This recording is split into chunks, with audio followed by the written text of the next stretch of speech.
cara pandang kita yang terlalu mengarah kepada hal-hal yang kurang baik itu. Karena bagi kita itu kurang baik, mungkin bagi orang itu adalah baik selama itu tidak melanggar firman Tuhan. Saudara, kalau kita berbicara tentang pakaian, sebenarnya orang yang mengetahui rasa malu itu adalah orang yang baik atau orang berdosa? Orang berdosa atau tidak? Yang malu kalau nggak berpakaian itu yang orang yang berdosa atau orang yang tidak berdosa? Boleh dijawab silakan. Nasu berdosa, nama hilang, nasu pakaian? Berdosa. Nama dosa atau nasu potong hilang? Ya, saudara terima itu? Sepakat enggak dengan itu? Ini makanya saya bilang Pak Medan ini sekalipun ini begitu modelnya, memang begitu modelnya. Kita belajar dari kisah Adam dan Hawa. Sebelum Adam dan Hawa jatuh dalam dosa, mereka nggak punya pakaian tapi nggak malu. Amin saudara. Begitu mereka melakukan pelanggaran, baru mereka malu. Jadi di Papua mereka nggak malu begitu, karena mereka nggak banyak melakukan dosa. Lalu datanglah di bagian tengah dengan barat ini, yang dibahas pakaian aja, yang dibahas pakaian aja.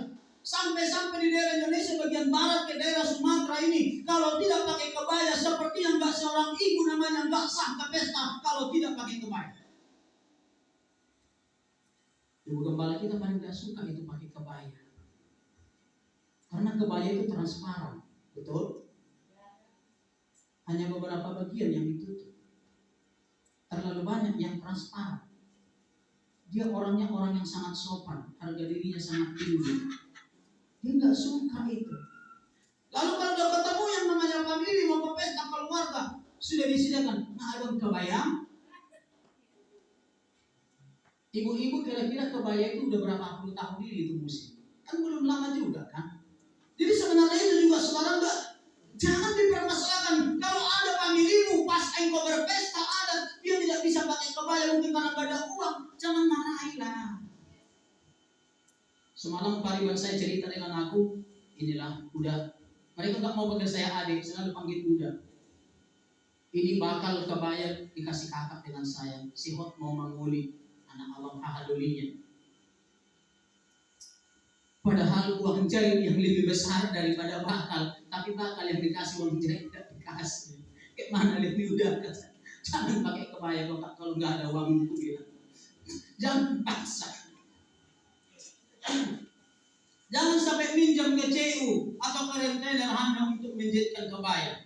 Jangan-jangan nanti anak-anak tidak ada lagi beras yang akan dibeli untuk makan minum di rumah hanya gara-gara uang jahit kebaya, itu malah lebih berdosa. Biarkan kakak dimarahi, kalau nggak ada uang untuk menjahitkan, ya usah kau jahitkan itu saya katakan, pakai aja apa yang ada. Nah, itu maksudnya apa saudara terkasih? Supaya kita tidak terhalang melakukan hal-hal yang baik dengan tulus hanya karena faktor-faktor lain. Nah, ternyata ada juga saudara, kalau berkumpul orang-orang yang teraniaya, ternyata bahagia juga mereka. Curhat mereka sama-sama orang yang teraniaya. Maka perhatikan orang yang sedang punya masalah, dia akan curhat kepada orang yang sering punya masalah. Betul? Nanti sanggup pengalaman THT dan kami bisa menurut doa bina samingguan. Marsi bawa pulang namanya kan, marsi bawa pulang.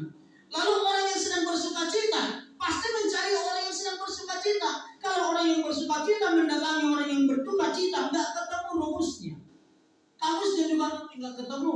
Dia selalu bicara berkat, selalu bicara kebahagiaan. Ialah anak kamu lucu, anak tadi dari besok orang tuh.